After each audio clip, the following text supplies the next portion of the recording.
Hello everyone, সবাইকে স্বাগত জানাচ্ছি স্টাডি জব ত্রিপুরা ইউটিউব চ্যানেলে। বিশেষ করে ত্রিপুরা পুলিশ কনস্টেবলের চাকরি প্রত্যাশী ভাই বোনদেরকে। ত্রিপুরা পুলিশ কনস্টেবল যে রিক্রুটমেন্টটা সেটা 2021 শুরু হয়েছিল। এখন আমরা ওয়েট করছি আমাদের কবে রেজাল্ট বেরোবে, কবে আমাদের ইন্টারভিউ হবে, কবে ফাইনাল মেরিট লিস্ট বেরোবে, কবে আমরা হাতে হলুদ খাম বা চাকরির অফারটা পাবো। আমাদের এই যে পুলিশ বা হোম ডিপার্টমেন্টের মাননীয় মন্ত্রী, আমাদের মুখ্যমন্ত্রী ডক্টর মানিক শাহ সেই গতিতেই এগোচ্ছে। কারণ আমাদের পঞ্চায়েত নির্বাচন ঠিক পাককালে কিছুদিন আগে পুলিশ রিক্রুটমেন্টের টেন্টেটিভ অ্যান্সার কিটা প্রকাশ করা হয়েছে। যদিও বেকার যে চাকরি প্রত্যাশীরা আছে সবার একটা বিরাট বড় একটা আন্দোলন করেছিল জুন মাসের 10 তারিখ, সে আন্দোলন পরিপ্রেক্ষিতে টেন্টেটিভ অ্যান্সার কিটা প্রকাশ করা হয়েছে এবং পঞ্চায়েত নির্বাচন শেষ হতে না হতে ফাইনাল যে অ্যান্সারকে সেটা প্রকাশ করা হয়েছে। যদিও সবাই ওয়েট করছিল কবে রেজাল্টটা দেবে, রেজাল্টের জন্য ওয়েট করছিল, কিন্তু রেজাল্ট দেওয়ার আগে তো ফাইনাল অ্যান্সার কি এটা প্রকাশ করা খুবই জরুরি। তবে যেই গতিতে সেই আন্দোলনের পর সেই আন্দোলনের পর একটু দ্রুত হয়েছে। আন্দোলনের আগে তো টেন্টেটিভ অ্যান্সার কেউ দেয়নি, অনেক মাস ধরে বসেছিল বেকার চাকরি হতে, 6-7 মাস ধরে বসেছিল, টেন্টেটিভ অ্যান্সার কেউ দেয়নি। যদিও সেই আন্দোলন ফলে কিছুটা গভর্নমেন্ট কিছুটা নড়ে চড়ে বসেছে এবং এখন ধীরে ধীরে প্রসেসটা কমপ্লিট করার পথে এগোচ্ছে। ত্রিপুরা পুলিশে বিশেষ করে কনস্টেবলে বিরাট বড় ভ্যাকেন্সি খালি পড়ে আছে, 7 থেকে 9 হাজার ভ্যাকেন্সি খালি পড়ে আছে। 1,000 দিলেও আর অনেক ভ্যাকেন্সি পড়ে থাকবে। এবং ত্রিপুরা পুলিশের যে বর্তমান অবস্থা, ত্রিপুরা আইন শৃঙ্খলার যে বর্তমান অবস্থা, যেভাবে খুন, মার্ডার, অপহরণ, ছিনতাই, রেপের মতো ঘটনাগুলি ঘটছে বর্তমান ত্রিপুরা রাজ্যে, আইন শৃঙ্খলার অবস্থা খুবই অবনতি।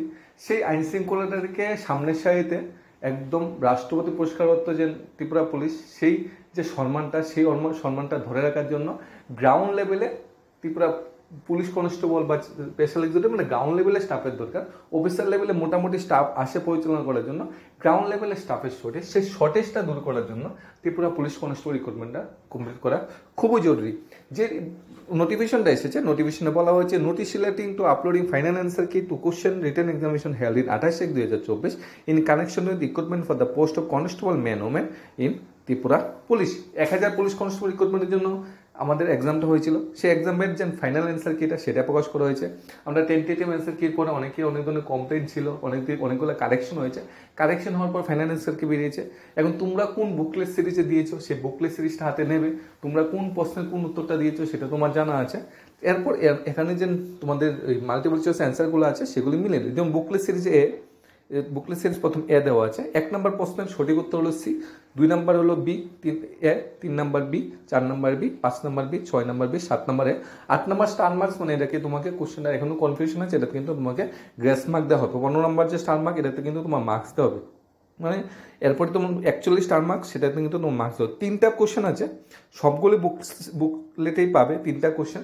সেই 3টা কোশ্চেন স্টার মার্ক দেওয়া আছে, মানে সেখানে যে মার্কস ওই পার্টিকুলার কোশ্চেনগুলো তোমরা অ্যান্সার করো বা না করে থাকো, ওই পার্টিকুলার 3টা কোশ্চেনের জন্য তোমাকে কিন্তু অ্যাডিশনাল মার্কস দেওয়া হবে। অর্থাৎ তুমি যত পেয়েছো তার সাথে আরো 3 এখানে প্লাস হবে যখন রেজাল্ট বেরোবে।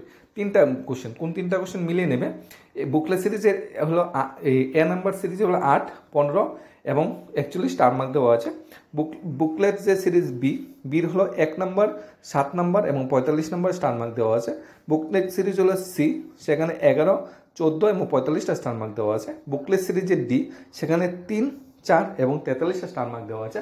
অর্থাৎ ওই প্রশ্নটার সঠিক উত্তর এখানে যে 4টা উত্তর দেওয়া আছে, 4টাতে একটাও সঠিক না, কোশ্চেনটাই হয়তো ভুল, বা উত্তরগুলা যে দেওয়া হয়েছে উত্তরগুলা যথাযথ না, এবং সেগুলোর ভিতরে কমপ্লেন হয়েছে, কমপ্লেন পড়বো, এগুলা কোনো সঠিক উত্তর ত্রিপুরা পুলিশের কাছে নেই বা পুলিশ রিক্রুটমেন্ট বোর্ডের কাছে নেই। তাই সেগুলোকে স্টার মার্ক দিয়ে গ্রেস মার্ক সমস্ত স্টুডেন্টদের দিয়ে দেওয়া হবে। এই ছিল বুকলেট সিরিজটা, এই ছিল A B C D booklet series. তোমাদের মতো তোমরা মার্কসটা মিলিয়ে নেবে।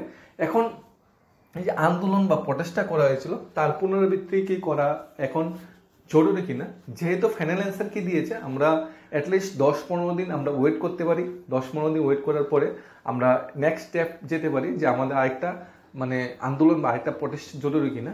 যদিও ত্রিপুরা পুলিশের যে বর্তমান মন্ত্রী বা মিনিস্টার আছে আমাদের মুখ্যমন্ত্রী ডক্টর মানিক শাহ, উনি খুব পজিটিভিটি বর্তমান সময়ে চলছে। কারণ বেকারদের চাপে সরকার হিমশিম খাচ্ছে, সরকার চেয়ারটা বেকারদের চাপে লড়ছে। একদিক দিয়ে জিআরবিটি চাপ দেখছে, একদিক দিয়ে ত্রিপুরা পুলিশ চাকরি করতে, এদিকে ফায়ার সার্ভিস, জেল পুলিশ, এদিকে টেট চাকরি প্রত্যাশীরা যারা পরীক্ষার জন্য আন্দোলন করছে, যারা পাস করে বসে আছে তারা চাকরির জন্য আন্দোলন করছে, গভর্নমেন্টের চেয়ারটা নড়ে চড়ে বসেছে, সব দিক দিয়ে আন্দোলন, সব দিক দিয়ে প্রোটেস্ট, সোশ্যাল মিডিয়া প্ল্যাটফর্ম হোক, ফিজিক্যাল প্ল্যাটফর্ম হোক, বিভিন্ন পত্র পত্রিকা হোক, মানে সব দিকে বেকারদের যে ইউনিটাকে গভর্নমেন্ট এখন ভয় পাচ্ছে। তাই গভর্নমেন্ট এখন জনচরে বসে হয়েছে, হয়তো আরেকটা আন্দোলন হলে হয়তো গভর্নমেন্ট আরো একটু বেশি প্রেশারে পড়ে যাবে, কিন্তু সরকারকেও বা গভর্নমেন্টকেও বা বর্তমান পুলিশ দপ্তরকেও সময় দেওয়া দরকার, যেহেতু ফাইন্যান্সকে দিয়েছে অ্যাজ পার টার্মস কন্ডিশন, ফাইন্যান্সের কি পরে অ্যাটলিস্ট 10-15 দিন 20 দিন আমাদের তো ওয়েট করতেই হবে। অর্থাৎ আগস্ট মাসে আর রেজাল্ট মানে দেওয়ার সম্ভাবনা নেই, 100%ই নেই। ও সেপ্টেম্বরের ফার্স্ট সেকেন্ড উইকে হয়তো রেজাল্ট দিতে পারে যদি সদিচ্ছা থাকে।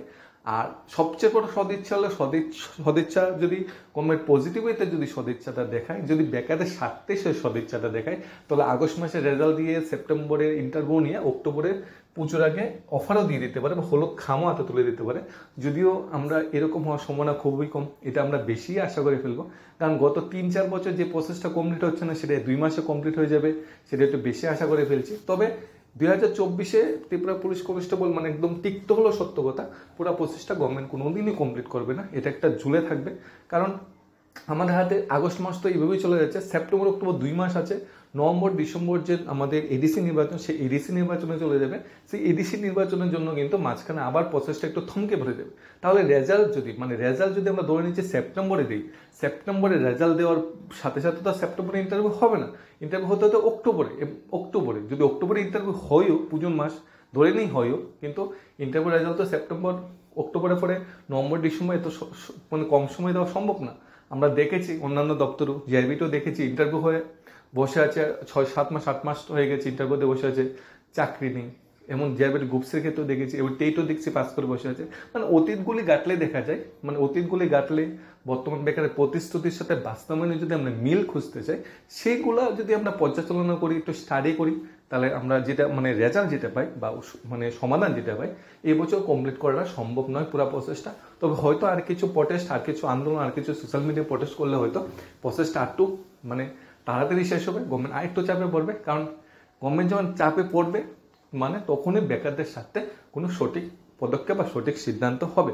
গভর্নমেন্টকে চাপে রাখা বা গভর্নমেন্টের থেকে নিজেদের দাবি, নিজের যে অধিকার সেগুলি আদায় করা, সেটাই আমাদের মেইন লক্ষ্য, সেটাই আমাদের মেইন টার্গেট। আমরা পজিটিভ হইতে চলছি, আশা করি সেপ্টেম্বরে আমরা রেজাল্ট এবং ইন্টারভিউ, অ্যাটলিস্ট ইন্টারভিউটা আমরা আশা করছি এডিসি নির্বাচনের আগে ইন্টারভিউটা হয়ে যাবে, তাহলে এটাই আমাদের সবচেয়ে বড় প্রাপ্য হবে। না হয়তো নির্বাচনের গেরা তোলে আমরা এইভাবেই মানে পিছিয়ে মরবো। একবার লোকসভা নির্বাচন আসবে, একবার বিধানসভা আসবে, একবার এডিসি, একবার পঞ্চায়েত।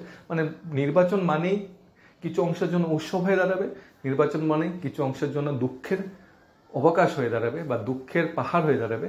সেটা হলো বেকারদের জন্য নির্বাচন মানে একটা অভিশাপ বলে আর কিছুই নেই। সেই নির্বাচনে গেরা করলে এই বছরে 7 থেকে 8 মাস আমরা হারিয়ে ফেলেছি, সামনে আরেকটা নির্বাচন আছে, হয়তো সেখানেও 2-3 মাস হারিয়ে নেব।